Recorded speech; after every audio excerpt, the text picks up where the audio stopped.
एक समय की बात है, एक बार गजमुखासुर नामक एक असुर से गजानन जी का युद्ध हुआ। गजमुखासुर को यह वरदान प्राप्त था कि वह किसी भी अस्त्र से नहीं मर सकता है। गणेश जी महाराज ने इसे मारने के लिए अपने एक दांत को तोड़ा और गजमुखासुर पर वार किया। गजमुखासुर इससे घबरा गया और मूषक बनकर भागने लगा। गणेश जी ने मूषक बने गजमुखासुर को अपने पास में बांध लिया।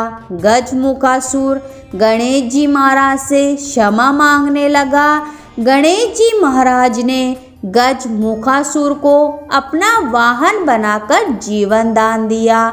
एक अन्य कथा के अनुसार गणेश पुराण में मिलता है, जिसके अनुसार द्वापर युग में एक बहुत ही बलवान मूषक महर्षि पराशर के आश्रम में आकर महर्षि को परेशान करने लगा। उत्पाती मूषक ने महर्षि के आश्रम के मिट्टी के सारे बर्तन तोड़ दिए, आश्रम में रखे अनाज को नष्ट कर दिया, ऋषियों के वस्त्र और ग्रंथों को भी कुतर डाला। महर्षि पराशर मूषक की इस कारतूत से दुखी होकर गणेश जी महाराज की शरण में गए। गणेश जी महाराज की महर्षि से भक्ति से प्रसन्न हुए और उत्पाती मूषक को पकड़ने के लिए अपना पास फेंका। पास मूषक का पीछा करता हुआ पाताल लोक पहुंच गया और उसे बांधकर गणेश जी के सामने ले आया। गणेश जी को सामने देखकर मूषक उनकी स्तुति करने लगा। गणेश जी महाराज ने कहा, तुमने महर्षि पराशर को बहुत परेशान किया है, लेकिन अब तुम मेरी शरण में हो, इसलिए जो चाहे वरदान मांग लो। गणेश जी महाराज के ऐसे वचन सुनते ही मूषक का अभिमान जाग उठा और उसने कहा, मुझे आपसे कुछ नहीं चाहिए। अगर आपको मुझसे कुछ चाहिए तो मांग लीजिए। गणेश जी महाराज मुस्कुराए और मूषक से कहा कि तुम मेरा वाहन बन जाओ।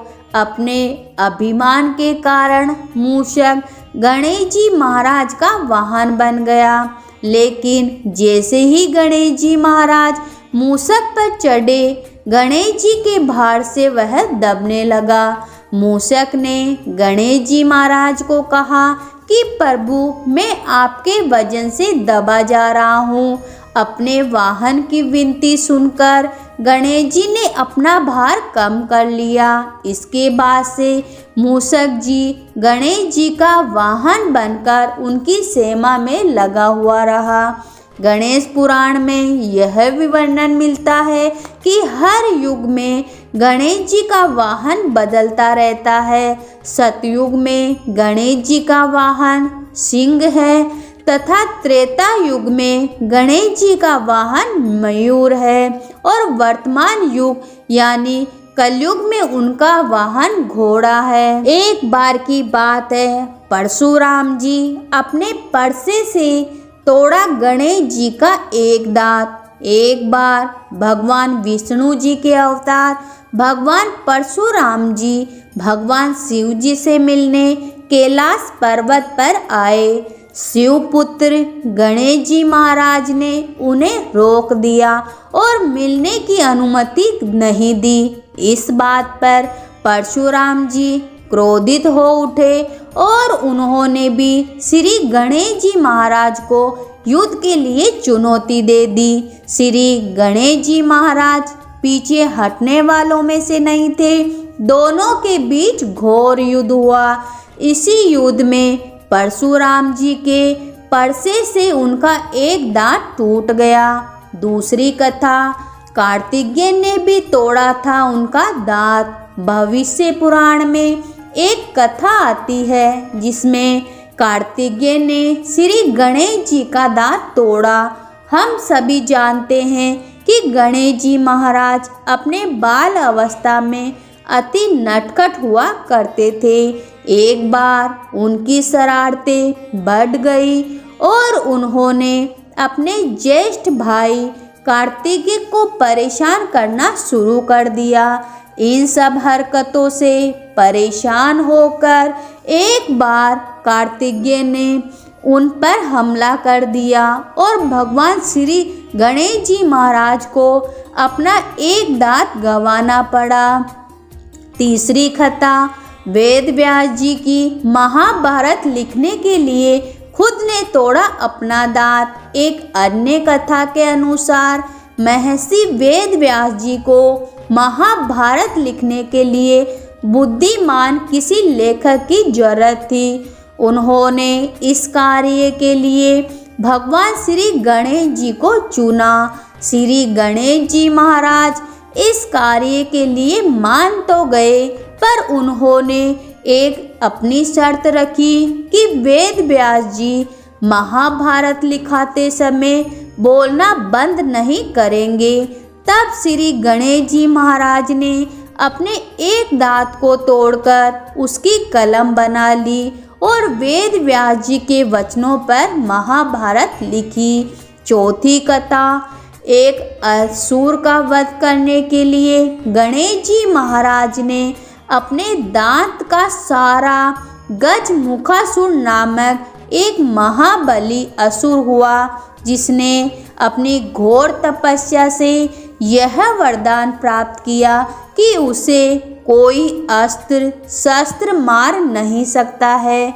यह वरदान पाकर उन्होंने तीनों लोकों में अपना सिक्का जमा लिया।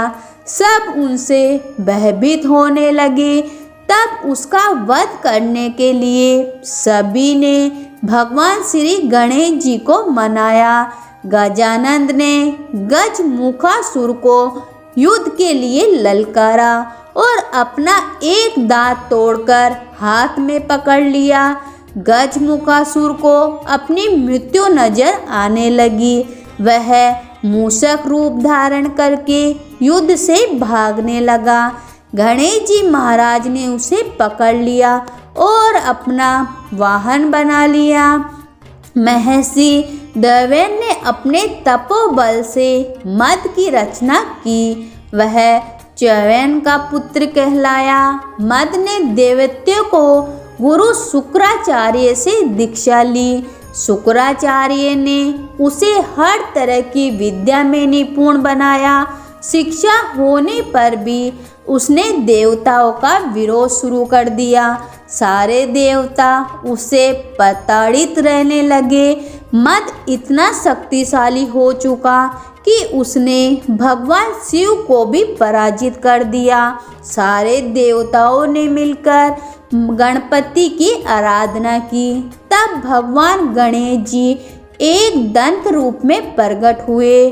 उनकी 4 भुजाएं, एक दांत था, पेट बड़ा था और उनका सिर हाथी के समान था। उनके हाथ में पास, परशु और एक खिला हुआ कमल था। एक दंतवंत ने देवताओं को अभय वरदान दिया और मदासुर को युद्ध में पराजित किया।